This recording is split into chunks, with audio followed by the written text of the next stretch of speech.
Welcome to Seeing Green Solutions for Our Daily Lives, the podcast where we spotlight the brands, ideas, and people making it easier to live sustainably every day. Today's episode is part of our Spotlight series, a deep dive into one of our Seeing Green Solutionists of the day. And now, today's solution.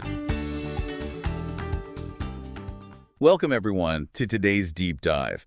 This is part of the Seeing Green Spotlight series. We're zooming in on a solutionist, someone bringing real, actionable solutions for, a healthier, greener daily life. Absolutely. And speaking of greener living, I hope you caught our Greening My Happy Hour deep dive yesterday. Oh, yeah, that was a fun one. It really was. We found some genuinely great recommendations for sustainable spirits, wine, beer. Perfect timing for the weekend, right? Definitely check that out if you haven't already. And hey, if you enjoy these kinds of deep dives, please do subscribe to the podcast. And join the community over at seeinggreen.eco. It's a great resource. Totally. Okay, so today, we often talk about sustainable apparel. It's a topic people are always interested in. Yeah, it's super popular. We've looked at great brands like Benny, Mate the Label, ThredUp on the show before. Right, and there are, over 20 spotlights on similar apparel leaders on the website, too. Lots of good stuff there. But today, we're narrowing the focus a bit. We're looking at a category within apparel we haven't covered quite as much. Footwear. Shoes. Seems simple, but wow, the impact is huge. It really is. It's often overlooked, but the scale and, frankly, the planetary impact are pretty staggering. Let's talk numbers. Globally, we're spending nearly $500 billion a year on footwear. $500 billion. And the production volume. One estimate puts it at over 24 billion pairs manufactured each year. 24 billion. Yeah. If you spread that out evenly, that's roughly 3 new pairs of shoes for every single person on Earth, every single year. That's hard to even picture. Okay, so what are the big environmental impacts here? Well, it breaks down into a few key areas. The materials used, obviously, the production process itself, distribution, and then critically end of life. Let's start with that end-of-life piece because it sounds pretty grim. It is. The estimates suggest we throw out almost as many shoes as are produced globally each year. And where do they go? The vast majority, maybe 90%, end up straight in landfills, where they just sit indefinitely. And they're not exactly benign sitting there, are they? What are most shoes made of? Primarily petroleum-based plastics and rubbers or leather. Both have significant issues. Okay, like what? Well, the synthetics come from fossil fuels, obviously. And leather, while sometimes seen as natural, has a really high carbon footprint. It's incredibly water intensive. And the tanning process often uses harsh chemicals, think heavy metals, even carcinogens. Yikes. And then there's the manufacturing impact. Exactly. The whole fashion industry contributes something like 8 to 10% of global greenhouse gas emissions. All right. Footwear accounts for about 20% of that share. So, doing the math, shoes alone are responsible for roughly 2% of total global greenhouse gas emissions. That's the estimate. It's a significant slice of the pie for just one product category. Which is why we're here today, right? To spotlight those trying to change this. Precisely. We want to highlight the innovators working on alternative materials, cleaner manufacturing, designing for durability, for recycling, for circularity. And the focus of our spotlight today is a brand really tackling these challenges head-on, Thousand Fell. Yep, Thousand Fell. They're a New York-based sneaker brand, and their whole focus is championing the circular economy in footwear. Their mission is pretty bold, isn't it? It is. They set out to design the world's first fully recyclable sneaker. Not just more recyclable, but truly designed for disassembly and reuse from the ground up. That's a huge undertaking. How did they even land on shoes, given the complexity? Well, it helps to look at the co-founder, Chloe Songer. Her background is really interesting. She started out as a climate activist, really young. Oh, really? How so? Back in high school, she was involved in the MA Environmental Committee, working on recycling programs, even solar proposals. She actually presented a policy platform at the UNICEF Children Climate Change Forum back in 2009. Wow. Okay. So real policy focus early on. Right. But then she combined that activism with a deep dive into how capital systems actually work. She studied economics, then worked in fashion merchandising places like Alexander Wang, Gap. So she learned the industry from the inside, supply chains, production, all that. Exactly. She got a real understanding of how global supply chains operate, the economics, the challenges.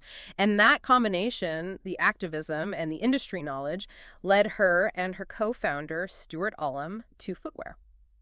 Why shoes specifically? Because they saw them as, well, disproportionately damaging compared to simpler textiles like a cotton t-shirt, and also uniquely challenging to recycle. What makes shoes so much harder to recycle than, say, clothing? It's the complexity in the glues. A typical shoe isn't just one material. It can have like 20 different components, various foams, plastics, rubbers, textiles, leather, sometimes treated with those heavy metals we mentioned. Okay. And all these different bits are usually fused together with really strong industrial adhesives. Why? Trying to separate all that cleanly at end of life, it's basically impossible, or at least economically not viable for most recyclers. The whole thing just gets shredded or landfilled. So the components kind of contaminate each other for recycling purposes. Precisely. The leather is essentially mummified with chemicals. The rubber has plasticizers. It's a mess. So Thousand Fell's goal was to build a shoe that avoids that fate. Yes. To build something stylish, practical, something people actually want to wear frequently, sneakers are often replaced yearly, right? But engineer it from the very start so it can be taken apart and recycled cleanly, aligning sustainability with how people actually use products. Let's talk about their actual shoes then. What's in their product portfolio? They keep it pretty focused. Their core styles are the court sneaker, a lace-up, a high court, and a slip-on. And the design aesthetic. It's very much timeless, unisex, minimalist. The idea is they work in lots of different contexts. They don't chase fast fashion trends. That itself is a sustainability feature encouraging longer wear. That makes sense. But the core philosophy is circular from the start, right? Built for recycling. Exactly. Durability is key. Versatility, ease of cleaning all things to extend the shoe's life. But crucially, every single pair is explicitly designed to eventually be sent back to them and recycled through their own system. How do they build in that durability? Any specific features? Yeah, they use things like a natural stain-resistant coating. It's actually quartz-based, which is cool to help keep them looking good. They also use anti-odor linings. Some are aloe vera-coated mesh to keep them fresh longer. Okay, so focusing on longevity first. Right. Making a product that lasts is always the first step in sustainability. But then, when it is time... That's where the materials come in. They talk about future materials and achieving something like 70% lower emissions compared to conventional sneakers. What are these materials? This is where it gets really innovative. The uppers, for example, aren't traditional leather or plastic. They use a bio-leather alternative. Bio-leather. What's that made from? It's actually derived from a mix of things food waste, like corn waste, plus coconut husk, and some recycled plastic content. Food waste and coconut husks in a shoe. Yep. And then the outsoles are made from sustainably sourced natural rubber. The linings and internal structure use recycled materials and other plant-based fibers, things derived from sugarcane waste, for instance. So really rethinking the entire material palette. Completely. And every component is chosen not just for its lower impact sourcing, but specifically for its ability to be separated and recycled at the end. No problematic glues holding everything together permanently. Where are these made, and how do they source things like food waste? They manufacture in a family-owned factory down in Brazil, and a key part of that is sourcing ingredients locally whenever possible, including those food waste components. It helps keep the supply chain shorter, reduces transport emissions. And they're open about all this. Very. Transparency is a big part of their approach. They share full material and sourcing details publicly. They want people to understand how the shoe is made and why it matters. Okay, so the shoe is designed for durability and eventual recycling with these novel materials. How does the actual recycling part work? The closed-loop system. Right. This is crucial for their no landfill commitment. It operates through a program called Trade-In by Thousand Fell, which runs on a platform called SuperCircle. SuperCircle. Tell me about that. Okay, so the process for the customer is simple. When your Thousand Fell sneakers are worn out, you go online, get a prepaid shipping label, and send them back. Send them back to Thousand Fell. Technically, back through the SuperCircle system. SuperCircle handles the logistics and, importantly, the sorting or triage. What happens then?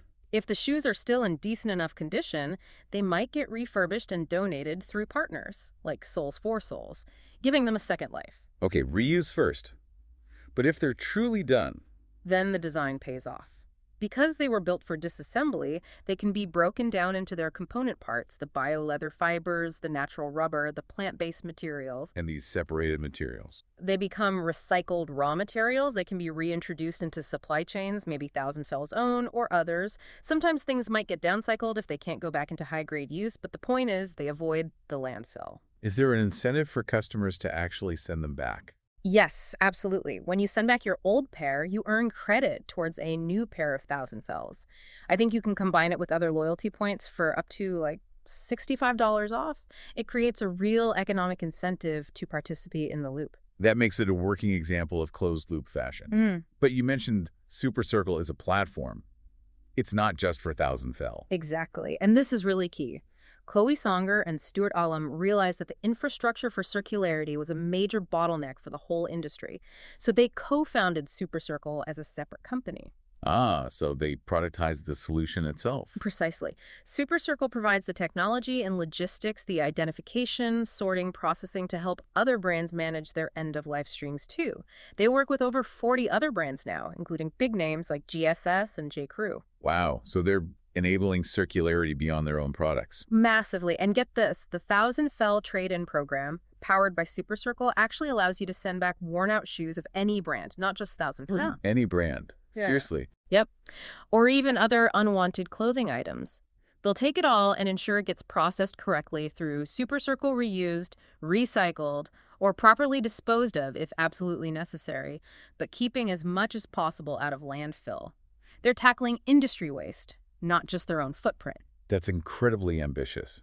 Taking responsibility for other brands' waste, too. It shows a real commitment to system-level change, which connects back to Chloe Songer's activist roots. Right, you mentioned her early policy work. Did that continue after starting the business? It absolutely did. They didn't just build a better product and the infrastructure, they also got involved in lobbying for policy change. How so? Specifically, working with a group called American Circular Textiles to help pass legislation in California Senate Bill 707. SB 707, what does that do? It's what's known as an Extended Producer Responsibility, or EPR, law for textiles. EPR. That means the companies that make the products are responsible for them at the end of their life. Exactly. It holds producers financially and operationally responsible for the entire life cycle, including setting up systems for collection, repair, reuse, and recycling. Thousand Fell was essentially lobbying to make the kind of system they built for themselves a legal requirement for their competitors, too. So they're pushing the whole industry forward, not just through their own example, but through policy mandates. That's the idea. It shows their commitment goes way beyond just selling sneakers. Okay, let's pause and think about this. What Thousand Fell is doing, it's not just making a slightly greener shoe. No, it's much more systemic. They've redesigned the product for circularity, built the actual infrastructure needed to make it happen with SuperCircle, and are actively pushing for legislation to make this the norm. It's a multi-pronged approach. Right. They're tackling the product, the system, and the policy landscape simultaneously. It's about shifting away from that linear take, make, dispose model entirely. So maybe the provocative thought for listeners today is this. When you're looking at your next purchase, especially something like shoes that wear out, Don't just ask what it's made of, although that's important. right, ask the brand. What is your plan for this product when I'm done with it? Do you offer a tangible, guaranteed end-of-life solution? And is that solution actually scalable or just greenwashing? That's the deeper question, isn't it? Is the brand truly committed to the full life cycle or just optimizing one part of it? A really important consideration. Okay, if you want to learn more about the brand we discussed today, You can visit them at thousandfell.com. That's thousandfell.com. and if you're interested in learning more generally about creating a greener, more sustainable home and daily life, Definitely check out the other deep dives here on the Seeing Green podcast. We have both the Spotlight series, like this one, and the Practical Greening My series. And please subscribe while you're there. you can also join the Seeing Green community. Just sign up on the website, seeinggreen.eco. That's www.seeinggreen.eco. Yeah, on the site you'll find tons more on trailblazers, making strides in eco-friendly living, innovative products, solutions, practices. It's a great resource hub. And for the latest tips and solutions day to day, follow us across social media. We're at Seeing Green Eco, pretty much everywhere. Instagram, YouTube, Facebook, Blue Sky, TikTok, LinkedIn. Yeah, you name it, we're likely there. Thank you so much for joining us for the Seeing Green Spotlight Deep Dive. Until next time.